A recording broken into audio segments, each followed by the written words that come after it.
Ladies and gentlemen, welcome back to 2 Feet in the Paint's production of the NBL1, and we have our first preview show of the season, of course, besides our season preview. Yep. We've got our first Bears home game coming up this weekend, but I don't just mean home game, I mean home games. That's right, ladies and gentlemen, we've got a double header coming up this weekend to get your Bears season underway, at least at the Bear Cave.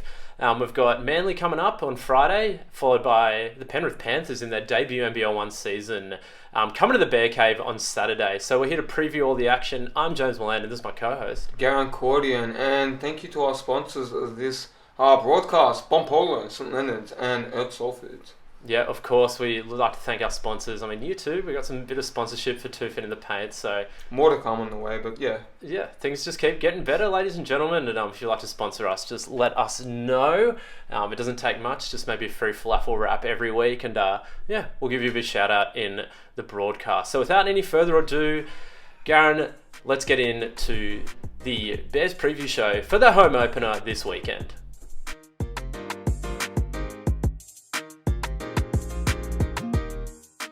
At 6 p.m. on Friday night, we're going to see our women taking on the Manly Warringah Sea Eagles. A very formidable squad. Of course, Garen, they've played already this year, the Sea Eagles and the Bears in round one.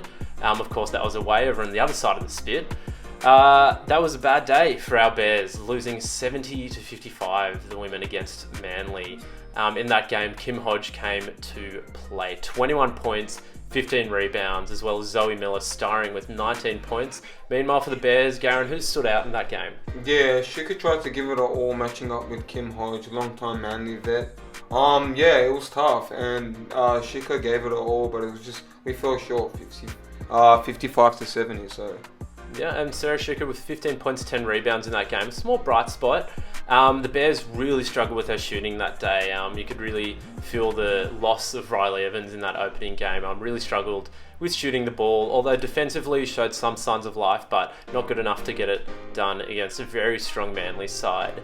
And Manly have continued to be dominant this year. They've got a 3-1 record, sitting in 5th place on the NBL1 ladder at the moment. Their last game was an absolute obliteration of Illawarra, 84-50. Illawarra really fallen off the map this year. I'm not doing as well as the finals performing team last year. Yeah, no Tyler Shafe, so that's a big loss. Yeah, as well as Auday Ordorf appears to have moved on, unfortunately. A fan favourite for us. Yeah. So this year, Garen, who are the two key players that you think for Manly that the Bears are really going to have to keep an eye out for? The young thriller, Zoe Miller. She won MVP last season, I believe, for Youth League. Real pocket rocket, coach's favourite, can push the ball in transition, can stretch the floor when needed, and facilitates to her teammates. You know, so many teammates, so many options. Someone you'll speak about later, Kim Hodge, the Delaney sisters. There's a lot of firepower on this Manly team, so they're hard to guard and just got to keep an eye out. Yeah, big thing for Manly is that chemistry. You know, the Delaney's, Hodge, Miller, Jeff's coming up, the starting point guard, or coming off the bench sometimes. They've been together for a long time. A lot of these players have played Youth League together as well, winning the Youth League title last year. But yeah, for me, the X factor is Kim Hodge. 15 points and 10 rebounds she's averaging this year. Is an absolute handful in the paint. You know, not the biggest body for a centre, but really knows how to use her footwork, has great positioning, and also has a very good mid-range shot as well, which is often overlooked in Kim Hodge's game. So Sarah Shika's really going to have her hands full defending Hodge again. Of course, last time they met, they had a great duel. So I'm really looking forward to seeing that one again on Friday night. So moving over to the Bears now.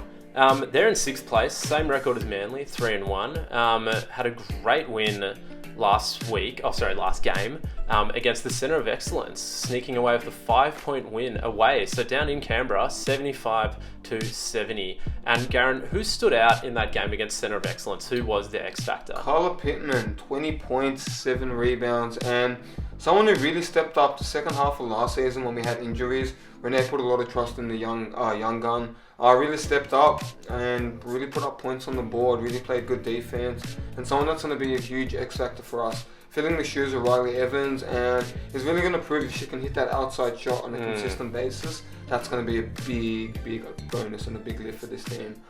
Gives a lot of great energy as well, really lifts that bench energy, and that's what you want to see. So really good effort there from Carla Pittman against some of the youngest talent Australia has to offer at centre of excellence, females up in Canberra. So well done to Kyle Pittman. Yeah, Kyle Pittman ending with 20 points, 7 rebounds in that game. Averaging 14 points this season, Kyle Pittman, but definitely capable of getting 20 plus points night in, night out for this Bears team. And meanwhile, my X factor for this game, Garen, is going to be Sarah Schicker. I know we talked about her a little earlier, but really coming into her own again this season. Has got that starting spot. Jess Bygate's coming off the bench now, more for the Bears. But really taking that opportunity, Sarah Schicker, averaging 9 points, 9 rebounds, and 2.5 blocks, which leads all of the NBL1. So Sarah Schicker, the league leader in blocks, which is great for the Bears. Really, Renee Garlop emphasises defensive effort, and to have Sarah Schicker as your spine right in the middle of that paint, locking down the defence is so important, and that's going to be crucial against Manly, especially with the guns that they have on the inside. One thing she does really well, she walls up and she plays defense without fouling. For bigs with that length, it's very easy to commit fouls and just be in a habit of fouling, but she's really improved her defense and just not fouling, hence why she's averaging 2.5 blocks. That is insane. So yeah, good start to the season for Sarah Schicker. Yeah, and also been massive for the Bears this year is the return of Maddie O'Hare and Em Simons. Of course, both of them experienced a lot of injury trouble, especially towards the end of last season, and their presence was missed. I mean, of course, that gave opportunity to players like Carla Pittman to step into the starting lineup, but it's great to have Maddie O'Hare and Em Simons back. Both of them looking to expand their range a little bit this year. So that's been really crucial for the Bears to space the floor out. When Maddie O'Hare and Em Simons are hitting their threes, well, Bears are pretty unstoppable. Yeah, you can never have enough proven scorers on your team. And that's it. So we've got Manly and Bears on the Friday night. Then backing up, it's going to be a bit brutal. 2 in the afternoon on Saturday. The Penrith Panthers are coming to town. Penrith struggling a little bit this year, sitting in 10th spot. They're only 4 games into the season, but they've only managed to get 1 win, 3 losses. Their last game was, not a great performance against the Central Coast Crusaders. They walked away with an 84-63 loss. But this Penrith Panthers team, it's their first NBL1 season. It's great to have the Penny Panthers in the NBL1 competition. And Garen, one player has really stood out for this Penrith team. Can you tell us about it? Yeah, we got Talia Tupi, if I've pronounced it right. Ton of experience. Played Waratah League for them a few seasons ago. Played for the UC Cabs, played for Sydney Uni Flames. Was a WNBA draft also. Can really stretch the floor, someone that puts up a lot of shots. So either way, she's constantly on your radar. Got to guard her, got to get up in her grill. Got to play defense, and it's tough when someone like that can really stretch the floor, can use her size and get inside, can draw the foul, can drive and kick and set up her teammates. So it's tough when you got someone like that on your radar and keep an eye on. And she's going to be someone that carries Panthers this whole season. So yeah, and she has been already, Garen, including an impressive 45-point outing against Centre of Excellence. That's crazy. Yeah, it isn't easy to do. Centre of Excellence is a really quality team, dropping 45 points on them, and she's averaging 27 points, 5 rebounds this season. So Talia Tupeya has really come to play for this Penrith team. Of course, she's a Penrith junior, so good to see her putting a case for that. What is it? All NBL team, all NBL1 team. Yeah, for sure. She's really been doing it all for the Penny Panthers. As has Meg Jefferson. She had a very solid game against the Crusaders last game out, 14 points, 6 rebounds. Is averaging 16 points and 9 rebounds this season.